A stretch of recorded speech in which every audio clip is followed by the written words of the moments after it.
My name is Gabe Gonzalez and I'm 25. I grew up in Orlando, Florida. I think I sort of fought my Latino identity in high school. I went to a private school. It was Central Florida, so it's not like there aren't Latinos. Like we went to mass in Spanish every morning at 9 a.m. and like I was surrounded by this like very thriving, visible Latino population. I didn't know what to call it, but I certainly think that in high school, I openly leaned on that privilege, that ability to pass as like a white person, right? Not like a white Latino, but like white, like maybe Jewish. I played into that whiteness, and I didn't know what to call it, and I don't know if it was entirely active, but I did it in theater, I did it in speech and debate, I did it during interviews for college. And it seemed like the only place I was allowed to play up my ethnicity, or I felt comfortable playing up my ethnicity, was in my college essay. You know what I mean? It was like I was pushed to like lean into my Latino identity when applying to college, but everywhere else, if even subconsciously, I was encouraged to play it down.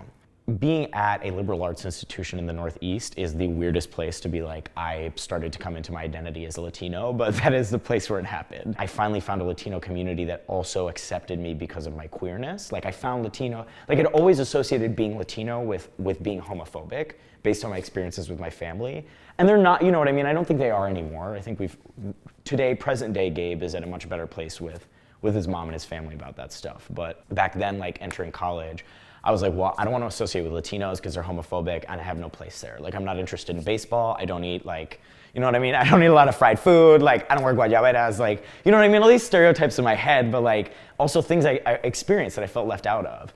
And then like that was all just shattered. Meeting Afro-Latinos, meeting Latinos from like Ecuador, Chile, Argentina, fucking like all over Central America, like Guatemala. Like I met Latinos from everywhere, and I knew then more than I knew before that like we really do come in all fucking shapes and colors and sizes and whatever, you know what I mean? Like there's no Latino look. There is no one type of Latino, one type of Puerto Rican to be. And I felt more enabled and prouder to talk about my heritage and like the music I grew up with and like the politicians that I loved and was inspired by, or like, you know what I mean? Like the weird traditions that my family had passed down to me. Straight out of college, my first job is editing porn for a gay porn company.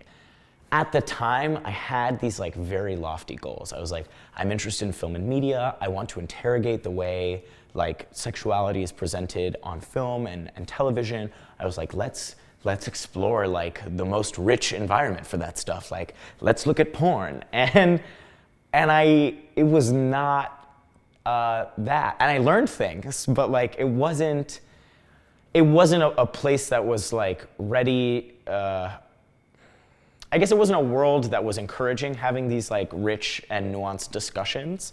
It was an industry that existed to make money and peddle what they believed were their viewers' fantasies. Porn is a place for people's fantasies, and a lot of directors tell themselves that to make themselves feel more okay about leaning into these stereotypes. But these stereotypes are actually profitable.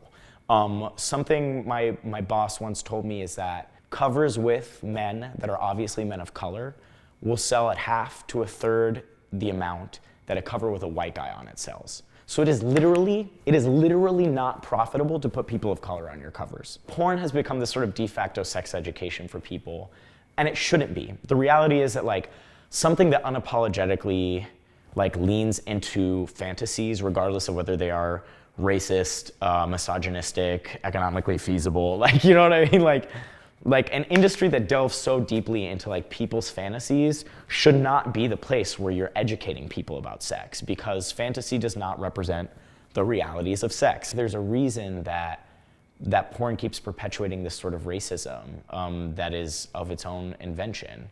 And it's because these viewers aren't really being educated on how to approach sex in a humane or compassionate way.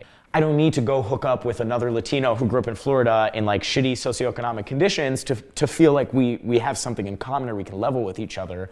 But I'm finding that porn sometimes with some companies helps reinforce these very harmful stereotypes and behaviors, because people, especially gay men in school, don't know what else to emulate or where else to learn how to be intimate with other men.